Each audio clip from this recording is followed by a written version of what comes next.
So, how are we related again? Both our names are Starscream, and we run away from something we fear. Huh, but you look like a Dorito. I know, I get that all the time. I understand.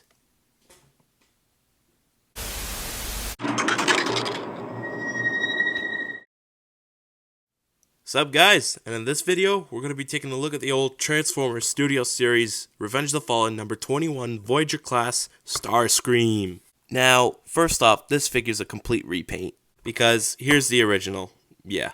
And secondly, these figures were an upscale of the old 2011 Dark of the Moon Deluxe class Starscream, which that figure itself is okay. But then these guys came in the picture and everyone was all blown away. But now that it's been 5 years and some Studio Series figures are starting to look exceedingly accurate, I think they should redo Starscream completely. Like, this mold is fine, but it's not 100% accurate. And it's based off an older Dark of the Moon Deluxe figure that it wasn't really that accurate. And for now, we don't have a Dark of the Moon version of a Studio Series Starscream. Obviously, because it's hieroglyphics, just like the Revenge of the Fallen version. But hey, they should do a Dark of the Moon one, and, like, do a complete remold with it. Maybe even add that little Gatling gun that Starscream has. Who knows? But anyways, it all started with this guy, Studio Series number 6 Starscream, which is the Movie 1 version. And you know, it looks cool, it looks fine. The painting is okay. But then this guy came in the picture, and it changed everything because of the hieroglyphics. And I believe this guy was a Target exclusive too. I don't know, maybe. Anyways, the painting and sculpting, it's pretty good on this guy. I like the hieroglyphics on this one. And he has a really cool looking head. And I like how they have it painted over here. And the back is what you'd expect for a Studio Series figure. Not much paint going on, but who cares? Also, the kibble management is pretty good too. Now, when I went back into Transformers and found out about Studio Series, of course they had a Starscream, and I got that one, but transformed it multiple times to the point where the arm broke off, and I'm like, you know what, I can no longer condone this. 2 years later, I sold it on eBay. And this one over here is the replacement. I was quick to order a replacement the same year, and I'm glad I did, because now that figure's expensive now. It'll never be $29.99. Gee, anyone remember that? Does anyone even remember this guy being $34.99 on Amazon back in 2020? Because I sure do, and I'm super glad I got this guy because it is super amazing. Anyways, for accessories, all he comes with is this really cool looking buzzsaw. Now, honestly, I don't really see why the buzzsaw needs to be translucent, as that would be pretty weird. And in the movie, the buzzsaw was not translucent. Whatever. Anyways, here's the cool part. You're gonna fold in Starscream's hand over here.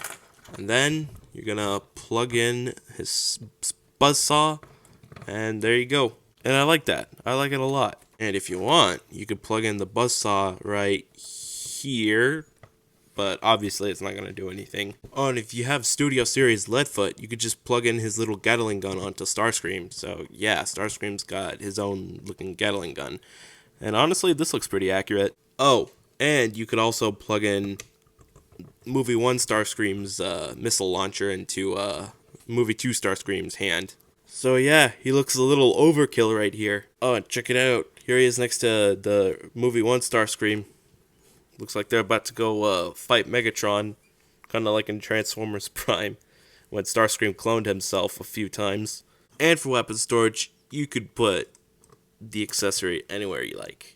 Anyways, let's just get down to size comparison. Starting off, here he is next to Bumblebee, Soundwave, Sideways, Optimus, Movie 1 Starscream, Movie 1 Megatron, Movie 2 Megatron, KSI Boss, Galvatron, Bumblebee Movie Starscream, Bumblebee Movie Soundwave, Bumblebee Movie Blitzwing, Thundercracker, Mr. Discount Starscream.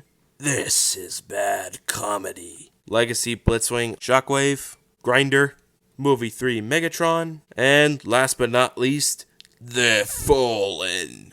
With that being said, let's get on to articulation. No ball joint, but a head swivel, an up and a down, bend at the shoulder, and another bend at the shoulder, full rotation at the arm, bicep swivel, double bend at the elbow, this does not count, and a ball joint at the wrist, which allows an up and a down, and a swivel. Anyways, let's just get down to transformation. Starting off, you might just want to fold in his hands. Same thing with the other side. You could go ahead and fold in his toes and fold in his whole entire legs. Once you have the other leg done, you can go ahead and close them in. And then lastly, you might want to close in the toes, as they will bother you in the transformation if they are not pushed back all the way in. Next off, what you're going to do is you're going to open up these pieces, which was something that was not in the Dark of the Moon Deluxe Class Starscream. It was more of a folded in kind of thing. Here, let me get rid of those.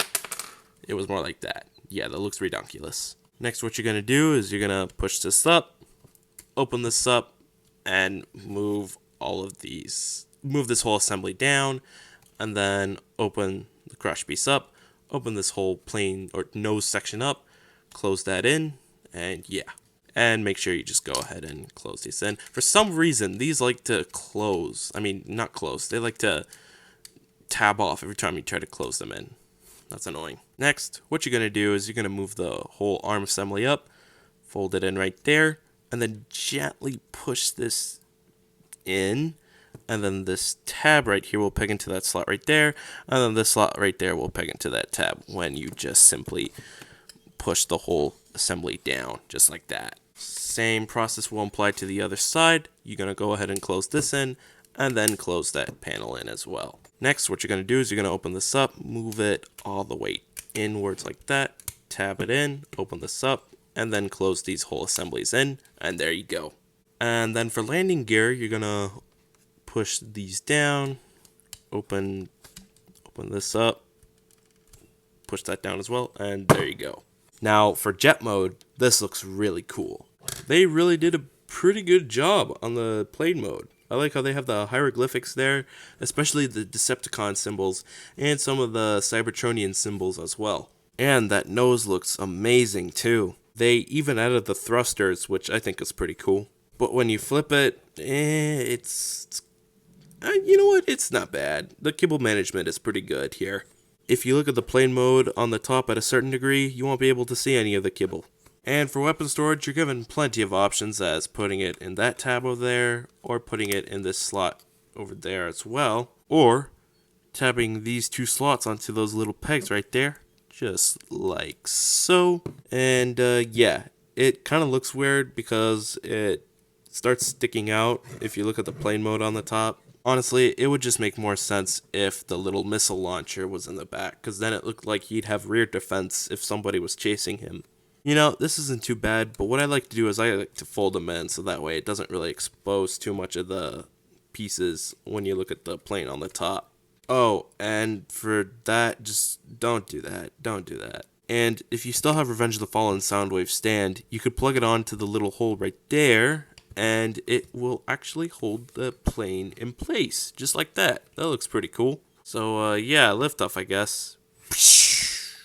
Anyways, I think that's pretty much all I have to say for this guy. Overall, he's a good figure. Definitely recommend picking him up. That is if you could find him for a good price, because he kind of runs for a little bit of money now. Any version of the Starscream would be nice. But if you had to choose which one out of the two over here, it would definitely be the hieroglyphic Starscream, as he looks a little bit more gangsta for a Dorito. Anyways, if you like what you saw in this video, slam that like button, maybe share it with your friends as well, and most importantly, be sure to hit that big red button. And yeah, I think that's pretty much it. See ya!